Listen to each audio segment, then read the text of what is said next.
Strong internal controls are the backbone of your business office. Effective internal controls help safeguard assets, ensure accurate financial reporting, and maintain trust with the community. Every year, we read about another fraud in the nonprofit industry. Fraud impacts all sizes of organizations, from small local nonprofits to multinational organizations. The common denominator is poorly maintained internal controls, allowing one person the means and opportunity to commit fraud undetected. The longer a fraud goes undetected, the more brazen the theft and the higher the losses.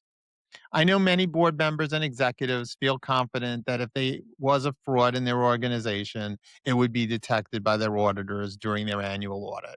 But here's the real truth. An audit only happens once a year, and an audit is not designed to detect fraud.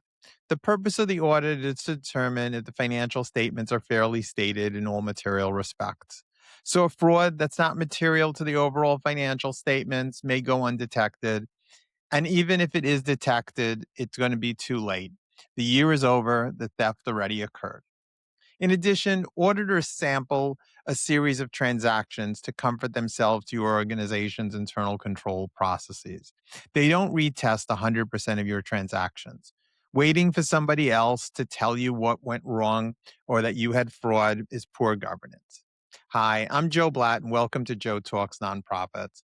I was an auditor for over 40 years in the not for profit industry, and I retired recently as a partner in a top 10 CPA firm. I can tell you that most frauds are not detected by the auditors. They're detected by strong internal controls, and they're detected by insiders.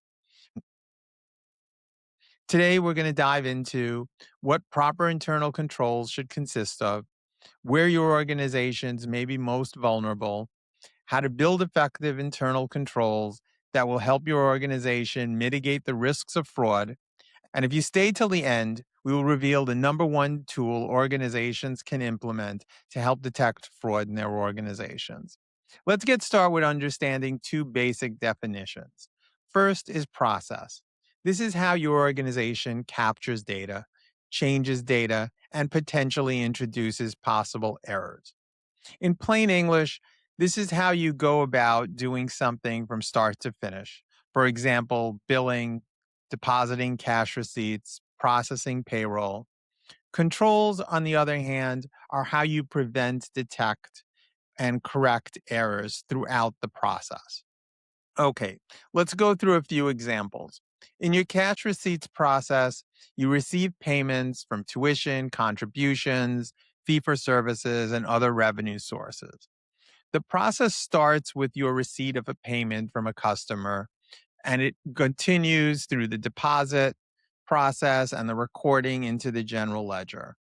Processes can change over time due to technology or change in personnel. The controls are the components of the process you put in place to reduce the risk of errors and fraud.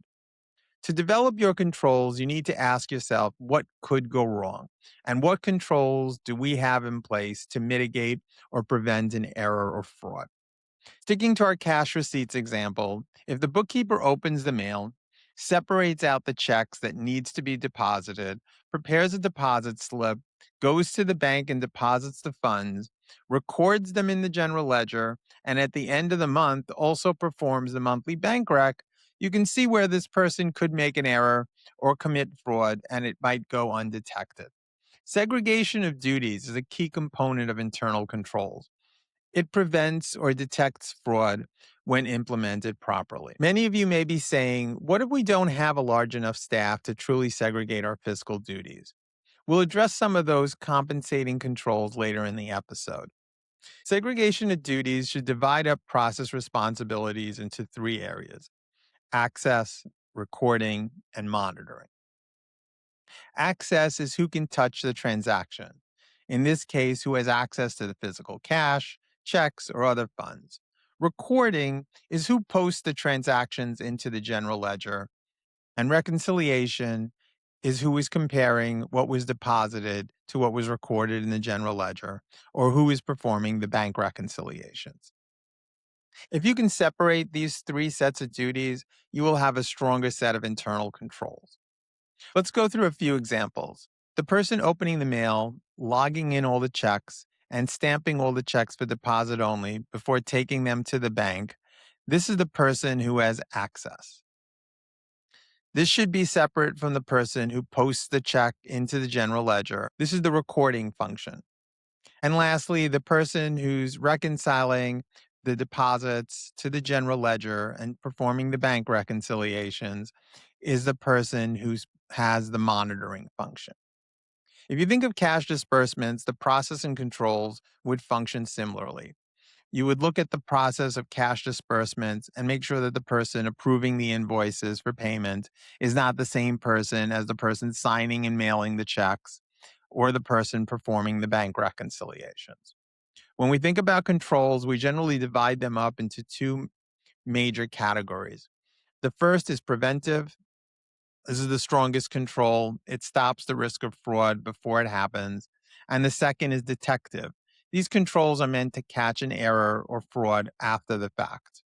Preventive controls include segregation of duties, positive pay, restricted access to unsigned checks, to the general ledger, or other accounting functions. Detective controls, on the other hand, are things such as bank reconciliations, which are done after the end of the month and would detect fraudulent checks being written on the account, or reviewing quarterly payroll reports, which may detect fictitious employees added to your organization's payroll. To understand your process and controls, I generally recommend that organizations flowchart their systems to determine where they are vulnerable to error or fraud. Here, you need to think like a fraudster.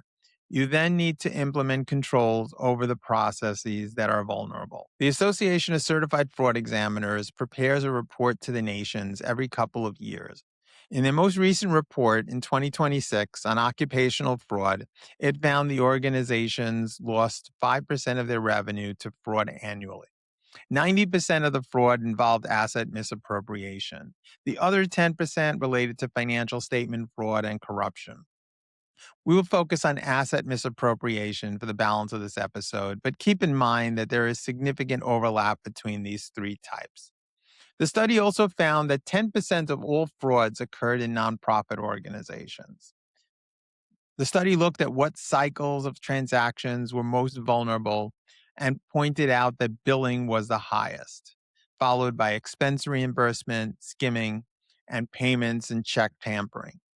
As they studied these cases, they saw that 33% of the losses come about due to lack of internal controls, and 19% came about from overriding of the existing controls. So clearly, had these organizations built proper controls, a lot of these losses could have been avoided or reduced. Also, how we train our staff impacts our risk of loss as well. 18% of losses come from management's lack of review of transactions. Another 14% came from either poor tone at the top or a lack of competent people in the oversight roles. Make sure everybody knows their role. After flowcharting your process and inserting internal controls in the process, your organization should document these controls in an accounting policies and procedures manual. You'd be surprised as to how many organizations don't have an accounting manual, and even if they do, that it's not shared with the staff. If you are a board member, ask your CFO if your organization has an accounting policies and procedures manual. If they don't, you should start and develop one. This is not a short term process, it'll take time to fully develop. If you're a CFO, I would start by looking at what cycles are most vulnerable to your organization. Each organization may be different. Based on the ACFE study, billing is probably the best place to start. This should include the entire billing and cash receipts process, starting with the development of a client contract, followed by the documentation of the services provided, the billings for these services, collections and recording of cash receipts, as well as the review process. And don't forget, the one area most organizations miss here is the write off of uncollectible receivables. This can be a significant control risk if left out of the system. You may have multiple billing processes as well. So each of these processes should be reviewed individually. Billing for healthcare services is going to be different than billing for a government contract or billing for tuition or billing for a pledge receivable. When asking questions, one area to focus in on is around monies and how they're processed. If you're using a PayPal account, a Venmo, or other non traditional mechanisms for cash collections, these pose a higher risk, and understanding what controls exist around them is important. Understanding what controls exist over the funds from the time they enter our Venmo or PayPal accounts to the time they are transferred to the bank is frequently missed by management. If you do an internet search for the words fraud, PayPal, and Venmo, you'll see a number of cases that will surprise you. CFOs or others within the organization set up personal or shadow accounts using the nonprofit's name. These accounts were used to steal millions from unsuspected donors and customers. Another area to focus in on is employee use of company credit cards, company accounts, and reimbursement of expenses. These areas, if not properly monitored, are a common mechanism for employee fraud. I have seen over and over again where employees use these accounts to pay personal expenses. When their personal use went undetected and unquestioned by management, the dollar amounts increased over time. Although the fraud here is for smaller dollar purchases, the amounts can add up quickly. When developing controls, all significant procedures should have a preparer and a reviewer, two sets of eyes on every transaction. For credit card purchases, look at who has company credit cards and determine if they still need them. If credit cards are being used for purchases from vendors such as Staples or Amazon, then the purchases should be authorized by a department head prior to being made online. It should follow similar procedures as all other purchases. If credit cards are being used at restaurants or in stores, then policies should be in place, including dollar limits on certain types of transactions and general pre approvals when appropriate. Detective reviews should also be performed after the fact when the credit card bills come in. The reviewer should make sure that the employee followed proper procedures and the purchases were business related expenses. Always request receipts, invoices, no different than any other purchases. There are several different online services and software out there that can help with this function as well. Payroll is another area where fraud can occur. Here, you want to ask yourself, can anyone add a fictitious employee?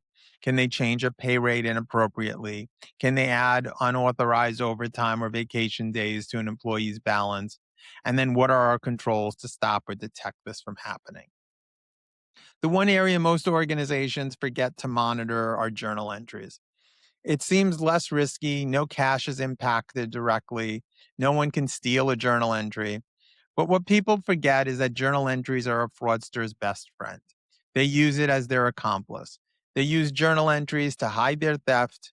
They use them to write off accounts receivable when they steal a cash payment. They use them to recategorize and misappropriated cash disbursements. They use them to reallocate payroll costs when costs are over budget because of fraudulent payments. Journal entries are used as a tool by the fraudsters, making sure there are controls over who can record a journal entry into the general ledger and who is reviewing those transactions is management's tool to safeguard this process. One of the biggest complaints my clients have had when I told them they don't have the adequate controls is that they don't have a large enough staff in their accounting department. They may only have one or two people dedicated to this department, and this doesn't allow for complete segregation of duties. What I suggest is organizations need to think outside the box, or in this case, outside of the accounting department. Cash receipts don't have to get logged in by a member of the accounting department. An office staff or a volunteer can do this. They can stamp the checks for deposit only, make copies or scan the checks and then send them to the business office. They can also deposit the funds into the bank. Technology can also be used to minimize the cash flowing through your office with either direct deposit systems or lock boxes. You can also use machines today that can deposit the checks directly into the bank without having to send somebody to the bank themselves. This process can be done by somebody outside of the accounting office. In today's day and age, with so much mail fraud occurring, using positive pay or an electronic payment system is a must, not an option. The electronic payment systems today also reduce the risk of fraud since many of them have built in approval processes that allow a second person to approve and process all the payments. Upgrading your fiscal department can significantly reduce the need for additional personnel.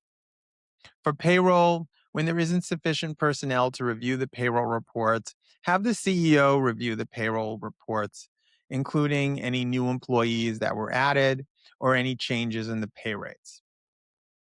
Another option is using a board member when necessary to review the journal entries when no one else has the proper qualifications. This can be a detective control and it can be done on a monthly basis. Another alternative is to hire an outsourced accountant or a part time employee to take on some of the monthly tasks, such as bank investment and other account reconciliations. This will add an extra layer without the cost of a full time employee and allow the rest of the staff to focus on other tasks.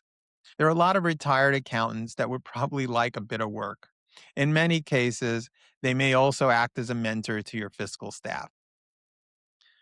Earlier, I mentioned that 14% of fraud had gone undetected because the people reviewing the documents were either not of the skill set needed to perform the review or they didn't pay enough attention to what they were reviewing.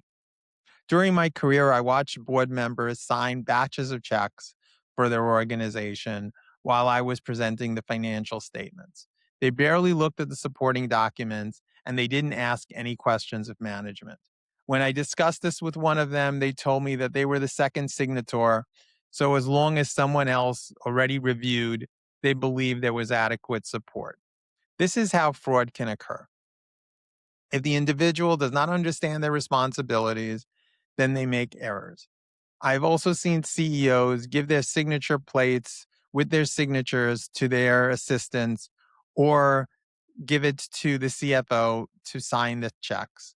The purpose of segregation of duties is lost when those responsible for doing certain tasks don't really understand their functions. I had a client where the CEO received all the bank statements and reviewed them before giving them to the accountant to perform the monthly bank reconciliations. It was a one person fiscal office, and this was a compensating detective control. They hired a new accountant who, after 1 month, convinced the CEO that he didn't need to review the bank statement since this wasn't a good use of his time. The accountant proceeded to steal all the money in the bank over the next few months. With no safeguards in place, this was able to go undetected until the bank called to tell the CEO they were overdrawn.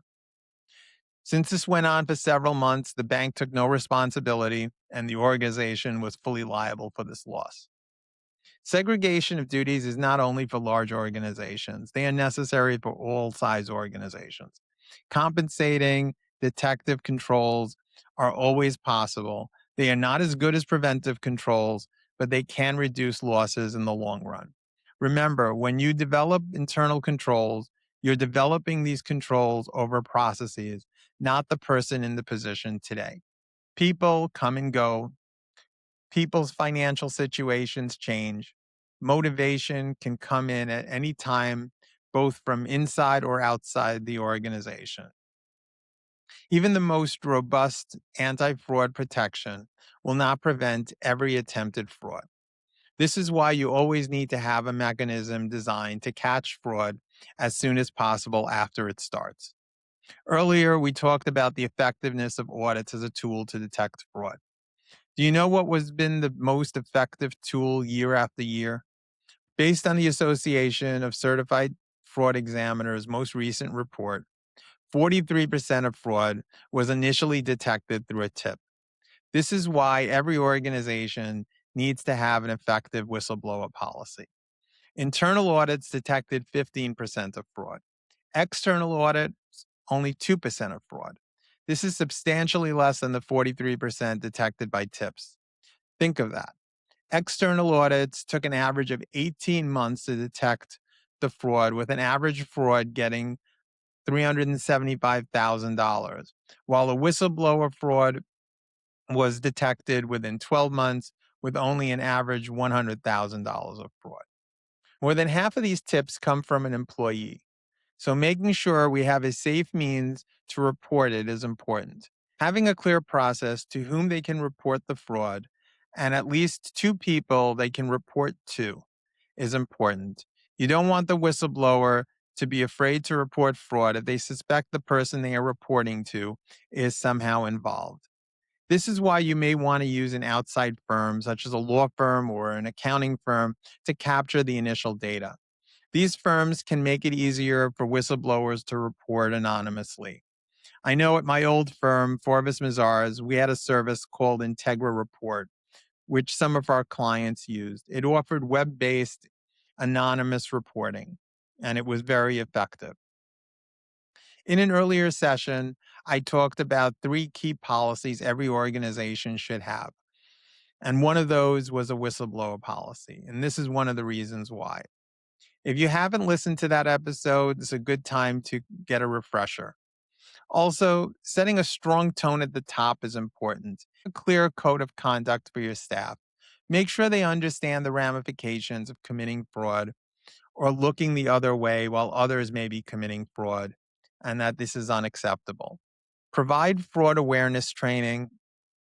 Most people by nature will give the benefit of the doubt to their coworkers and not think of them as criminals.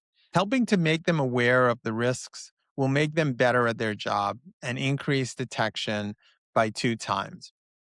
As part of ACFE's 2026 report, the average time to detect fraud dropped from 18 months to 8 months in organizations with fraud detection training. Background checks are also an important tool. If a person has access to cash and checks, knowing if they committed fraud in the past is important. Make sure those entrusted with the controls of your organization are well trained and doing their job properly. Make sure they stay vigilant. Occupancy fraud can be committed by almost anyone with the right motivation. Thank you for joining me in this episode. If you like this episode, please like and subscribe to my channel. It will help push out similar content to you, and it'll help improve my channel overall. Hope to see you in our future episodes. We'll have a new episode every Monday. This podcast is intended for informational and educational purposes only and does not constitute legal, accounting, tax, or other professional advice. Listeners should consult with professional advisors regarding their specific circumstances. Thank you and hope to see you next podcast.